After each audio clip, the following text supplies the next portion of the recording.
السلام علیکم ورحمۃ اللہ وبرکاتہ۔ جناب عمر انس صاحب تعلیمی میدان میں مہارت رکھتے ہیں۔ ان کا مضمون مدارس اسلامیہ کی خدمت میں راشٹریہ سہارا روزنامے میں آج شائع ہوا ہے۔ یہ بہت ہی اہم مضمون ہے مدرسوں کے سلسلے میں۔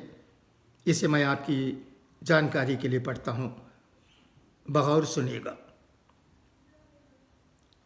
سبھی مدارس میں ان کی فقہی کتابوں میں کتاب البیوع کے عنوان سے آداب اور احکام تجارت پڑھائے جاتے ہیں، لیکن کوئی طالب علم فراغت کے بعد بمشکل ہی موجودہ تجارت کو سمجھنے اور سمجھانے کی صلاحیت رکھتا ہے۔ سبھی مدارس میں اعلیٰ درجے کا عربی ادب پڑھایا جاتا ہے، لیکن پورے ہندوستان میں عربی صحافت کرنے والوں کی تعداد انگلیوں پر گنی جا سکتی ہے۔ یہاں تک کہ بیشتر فارغین مدارس ڈھنگ سے عربی زبان بولنے کی صلاحیت بھی نہیں رکھتے ہیں۔ اسلامی احکام، تفسیر، احادیث اور اسلامی علوم کی تاریخ کی اہم کتابیں مدارس کے نصاب میں شامل ہیں، لیکن گزشتہ 25 سالوں میں اسلامی علوم کی تحقیق پر جتنی مشہور اور معروف کتابیں شائع ہوئی ہیں، بیشتر غیر مسلم یا جدید تعلیم یافتہ مسلمان اسکالرز کی تصنیف شدہ ہیں۔ آج کل درجہ پنجم کے 10 سال کے بچے بہترین انگریزی بولتے ہیں، لیکن 5 سال تک محض قرآن پاک حفظ کرنے والے اسی قرآن پاک کے ایک لفظ کا ترجمہ نہیں کر سکتے، اور اس بات پر مدارس کو کوئی غم ہے نہ ملال۔ مدارس سے جو اساتذہ یونیورسٹیوں میں اسلامی اسٹڈیز یا عربی اردو پڑھانے کے لیے منتخب ہوتے ہیں، وہ بھی اپنی تعیناتی کے بعد پڑھنا لکھنا بند کر دیتے ہیں، اور ان کے شعبے بالکل ویسے ہی نظر آتے ہیں جیسے ان کے مدرسے تھے۔ تملق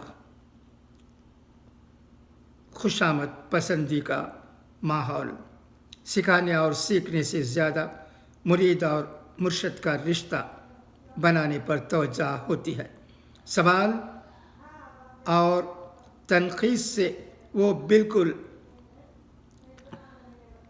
ویسے ہی بیزار ہوتے ہیں جیسے مدارس اسلامیہ میں ہوتے ہیں، اور اگر آپ یہ پوچھیں کہ گزشتہ 25 سالوں میں کون سے نئے محدثین اور مفسرین اور ماہرین فقہ پیدا ہوئے ہیں، تو آپ کو بڑی مایوسی ہوگی۔ جن زبانوں میں مدارس فخر اور تنگ دستی میں تھے، تو نیک درمیان علامہ انور شاہ کشمیری جیسے نابغہ روزگار پیدا ہوئے، جن کی تحقیقات عالم عرب کی جماعت میں شامل درس ہوئی، اور جب مدارس کا روشن دور آیا تو بجائے بہتر ہونے کے محدثین اور مفسرین کی تعداد گھٹنے لگی۔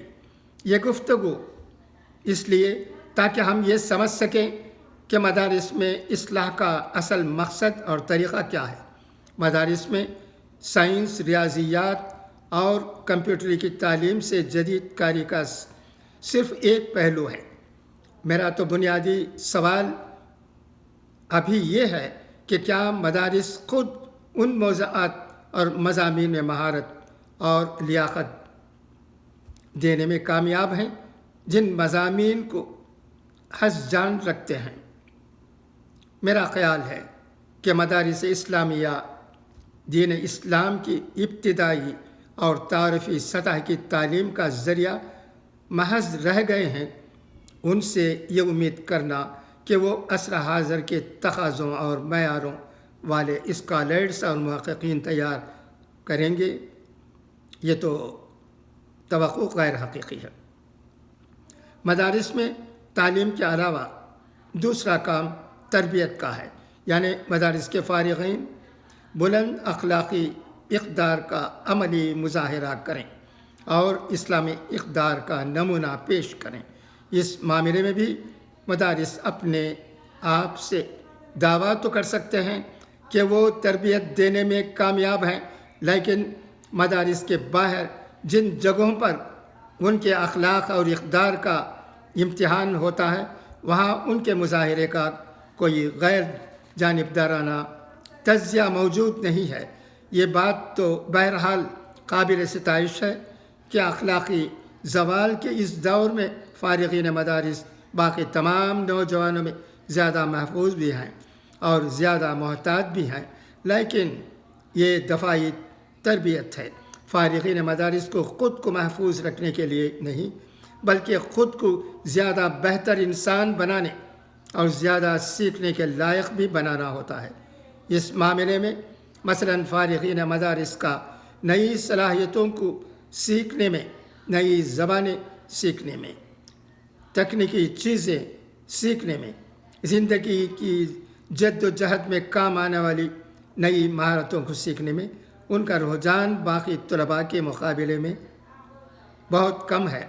یہاں تک کہ تحریر اور تقریر کے میدان میں بھی فارغین مدارس کی بنیادی تربیت کم پڑھے لکھے عوام کے لیے خطبات سے آگے کی نہیں ہے۔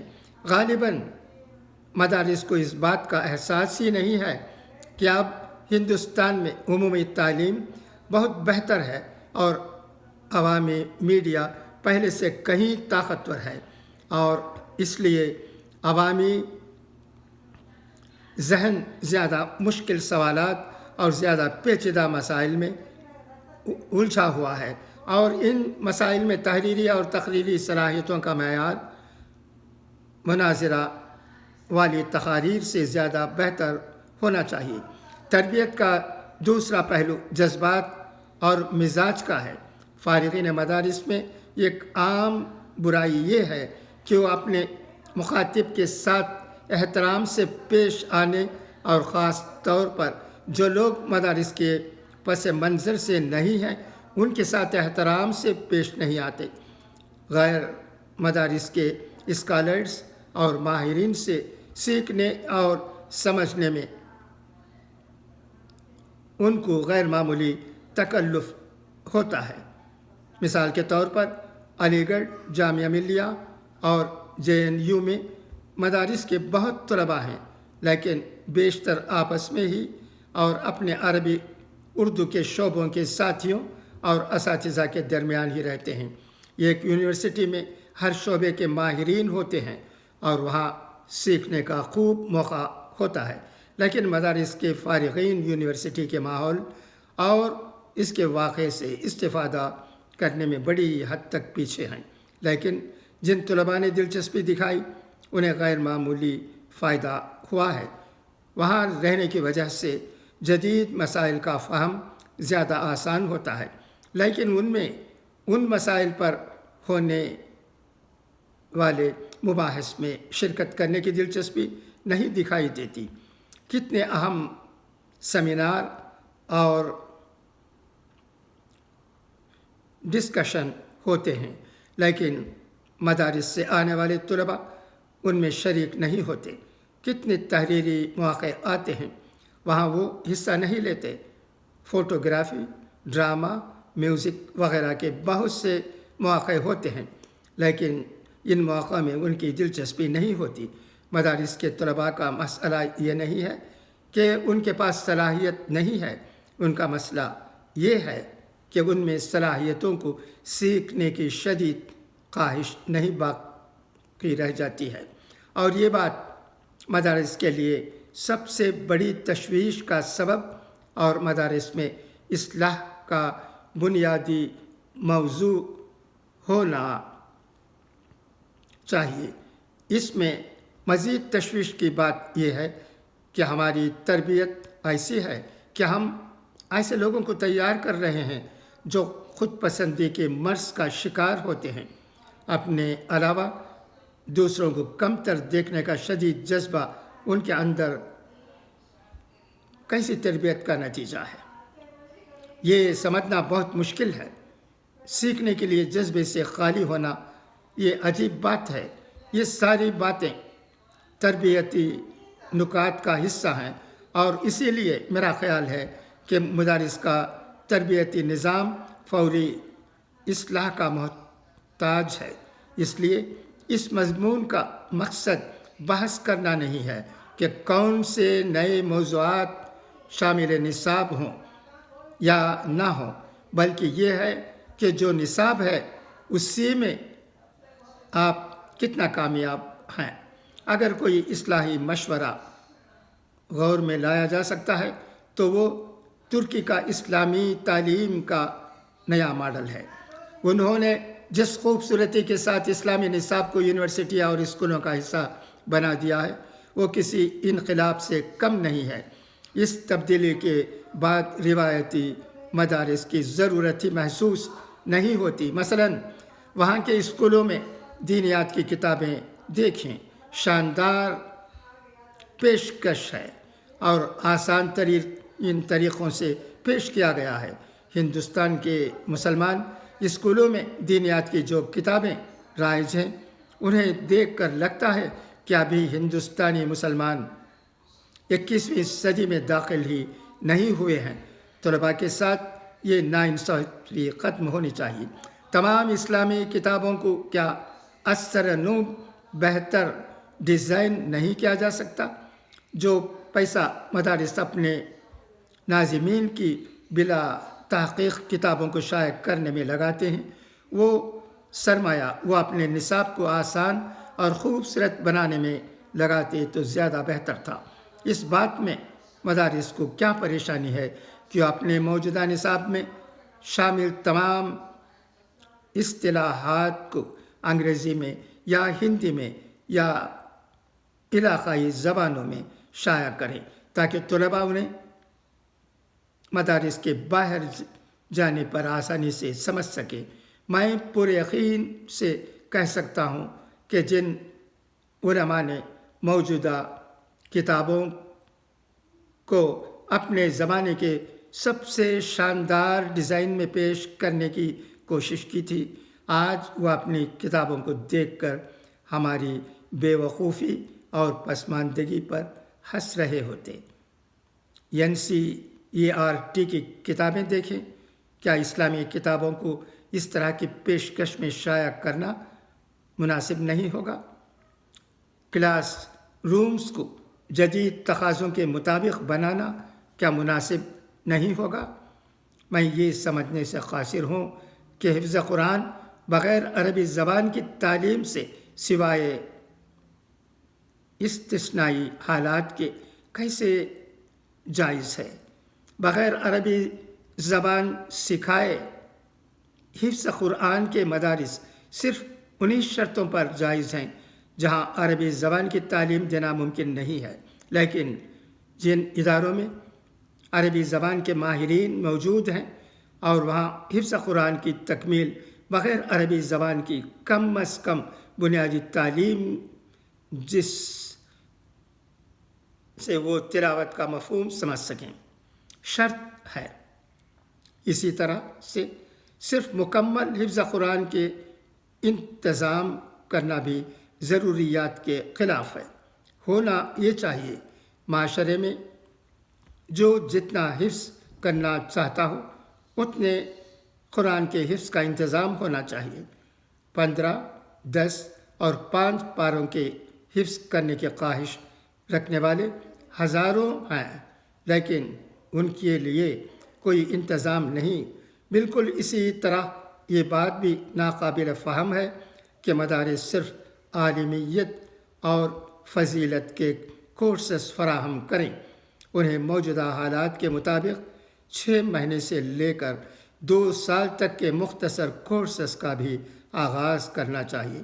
آپ عالم اور فاضل کے لیے اپنا طویل کورس ضرور جاری رکھیں، لیکن 20 کروڑ کی آبادی میں ہزاروں ایسے جدید تعلیم یافتہ نوجوان ہیں جو ایک مختصر مدت دین سیکھنے کے لیے وقف کرنا چاہتے ہیں، لیکن ان کے لیے کوئی انتظام نہیں۔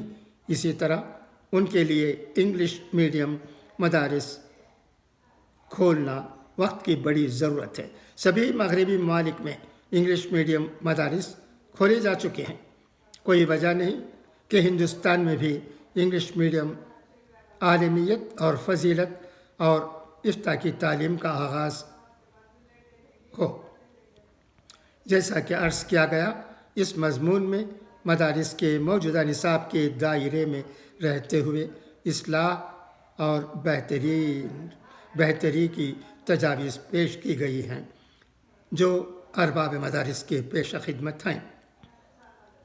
مضمون نگار centre for studies of plural society think tank کے ڈائریکٹر ہیں، اور اس مضمون کے لکھنے والے کا نام ہے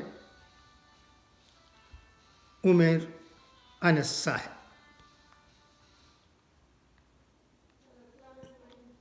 ان کا ای میل ایڈریس drUmairAnas@gmail.com